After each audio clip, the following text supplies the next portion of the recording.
अस्सलाम वालेकुम आदाब। मैं राजा अब्दुल हक सोहेल।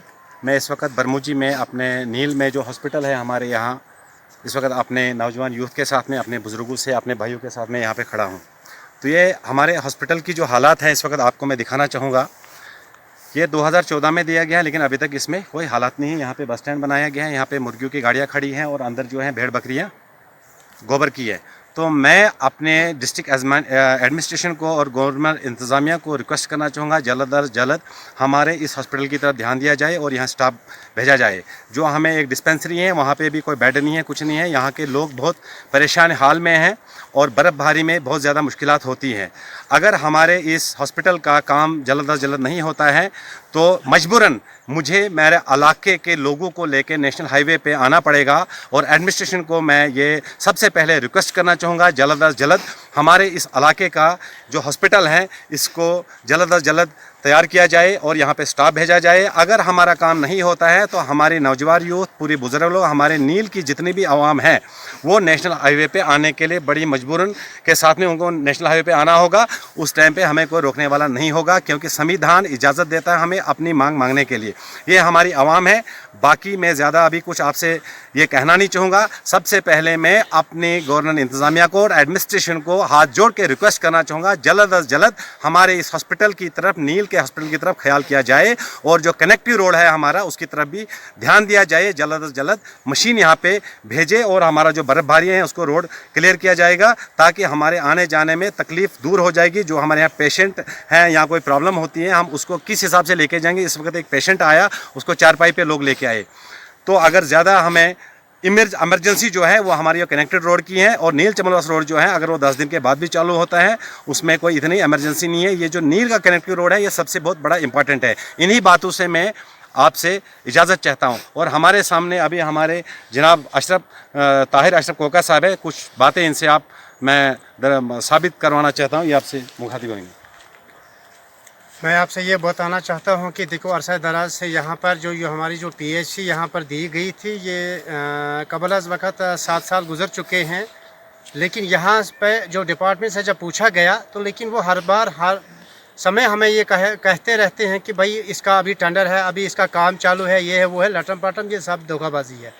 लेकिन यहाँ पर तकरीबन 1 लाख के करीब में यहाँ पर जो आवाम मुश्तमिल है इस पीएचसी सेंटर पे, यहाँ पे बड़े लोगों को बड़ी मुश्किलात का सामना करना पड़ता है। क्योंकि यहाँ अभी यहाँ हमारे इलाका नील से एक पेशेंट रामबन से आ गया है, वो भी उसको कंधे पे लाया गया, और यहाँ पे हेल्थ की कोई फैसिलिटीज़ यहाँ पर मैसर नहीं है। ना हमारे पास कोई डॉक्टर्स है, ना यहाँ पे कोई पीएचसी की कोई बिल्डिंग है, कुछ भी नहीं है यहाँ पर। तो इसलिए हमने यहाँ आप लोगों से भी, और हम आपको मीडिया की वसादत से भी, और डीसी साहब से भी हम, और अपने एलजी साहब से भी हम ये मुदबाना गुजारिश करते हैं कि भाई हमें अपना हक दिया जाए। इन्हीं की अल्फाजों के साथ मैं आपसे अलविदा होता हूँ। मैं आपके सामने ये बोलना चाहता हूँ, जो यहाँ पे हॉस्पिटल जो दिया गया है ये अरसे दराज से ऐसा ही पड़ा है। कैसे क्यों पड़ा है, इसकी वजूहत क्या है? इसका जो भी पैसा था वो मटेरियल में, जो डी साहब थे पहले पीडब्ल्यूडी के, वो जो इधर से पोगल साइड के थे, उसने वो मटेरियल में लगा दिए। ठेकेदार ने इतनी बड़ी बिल्डिंग बनाई है, वो बेचारा मजबूर है, वो पैसा कहाँ से लाएगा और इतनी बिल्डिंग को बनाएगा? ये तो आवाम का गला काट रहे हैं, लेकिन ये एडमिशन काट रही है, ना कोई आम आदमी ना दूसरा कोई काट रहा है। इसकी ये वजूहत जो है हॉस्पिटल की। ये बाद में रहा सवाल, ये पूरा हो चुका है, खाली इसको ऊपर से टीन लगाना है और प्लास्टर करना है, बाकी इसमें कोई नहीं। इसमें डीसी साहब से हम ये रिक्वेस्ट करते हैं कि जो भी फंड्स इसकी होगी वो आप ठेकेदार के खाते डाल दो।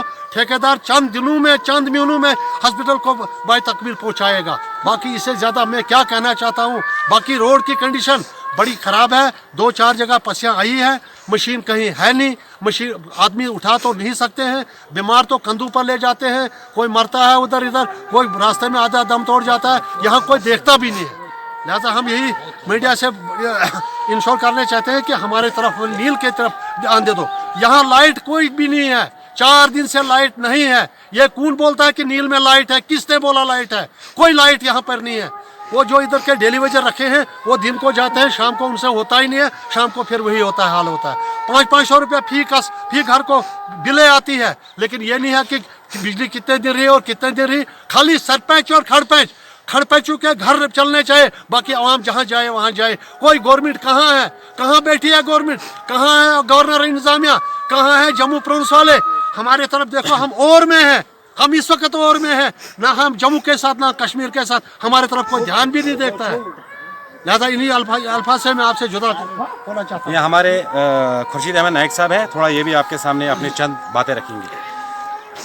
अस्सलाम वालेकुम वरहमतुल्लाहि वबरकातुहू। जैसा कि आपने सुना अभी राजा हक साहब ने और आसिफ कोका साहब ने, हमारे यहाँ रमज़ान साहब ने, हर एक ने अपनी बात रखी और मैं इनकी तायद करता हूँ, हर फनाफन तायद करता हूँ। हम इस वक्त PHC नील, जो सब कहते हैं PHC अस्पताल नील, ये 2014 में शुरुआत हुई और मैं भी यहाँ मौजूद था जब हमने इसकी इनाग्रेशन की विकार सुलवानी की मौजूदगी में। उसके बाद इसका टेंडर हुआ, मलिक साहब ने उसका टेंडर लिया, टेंडर में फर्स्ट फ्लोर कंप्लीट हुई और थोड़ा बहुत इसका मटेरियल जो है वो नाकिस लगाया गया है और मुझे उम्मीद है कि इसको चेंज किया जाएगा, ये प्लास्टर दोबारा से किया जाएगा।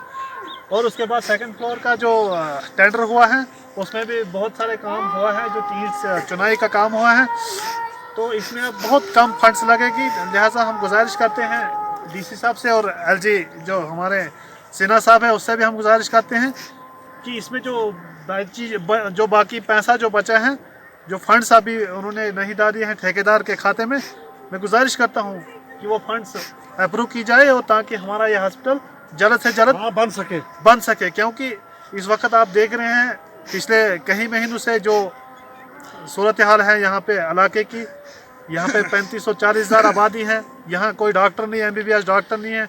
हम रोज़ सुनते हैं इस फेसबुक पे, यहाँ पर MBBS डॉक्टर आया, यहाँ PHC आई, यहाँ फलानी आया, यहाँ फिस्तान है, लेकिन यहाँ के लोग जो हैं वो जो के तू हैं, उनकी कोई पुरसान हाल नहीं है, यहाँ कोई मतलब मदद नहीं की जा रही है। क्योंकि आप देख रहे हैं इस वक्त कोरोना वायरस का जो हाल है इस वक्त पूरे वर्ल्ड में, तो आप देख रहे हैं इलाके में भी कोई फैसिलिटीज़ नहीं है। लिहाजा हम गुजारिश करते हैं मीडिया के वसादत से, जो हमारे आला हुकाम हैं, हमारे इक़्तिदार में जो बैठे हैं लोग, उनसे हम गुजारिश करते हैं कि जल्द अज जल्द इस अस्पताल को मुकम्मल किया जाए, फंक्शनलाइज किया जाए, ताकि आवाम को सहूलियत होगी। तो ये आपने हमारे इलाके के लोगों की भी बात सुनी, यहाँ के रहने वालों की बात सुनी, हमारी बात सुनी, तो मैं आप तमाम लोगों से यही रिक्वेस्ट करना चाहूँगा, इसके लिए ध्यान दीजिए। एडमिनिस्ट्रेशन को और गवर्नमेंट इंतज़ामिया को हम सबसे पहले रिक्वेस्ट करना चाहेंगे, लेकिन इसको रिक्वेस्ट है या इसको चेतावनी समझे। अगर इसका काम नहीं होता है तो नेशनल हाईवे पे हमें उतरने के लिए मजबूर न करें, और आने वाले टाइम पे हम किसी की सुनने वाले नहीं हैं। अगर हमारा हॉस्पिटल को चालू नहीं किया गया और इस हमारे कनेक्टेड रोड पे मशीन नहीं भेजेगी 2 दिन के अंदर में, तो बेशक हम इसके लिए बेफिक्र रहना, हम नेशनल हाईवे को आके ब्लॉक कर देंगे, चाहे किसी भी हद तक जाना पड़े। संविधान हमें अपना हक मांगने की इजाज़त हमें देती है, इससे हमें कोई नहीं रोक सकता है। इन्हीं बातों से मैं आपसे अलविदा चाहूँगा।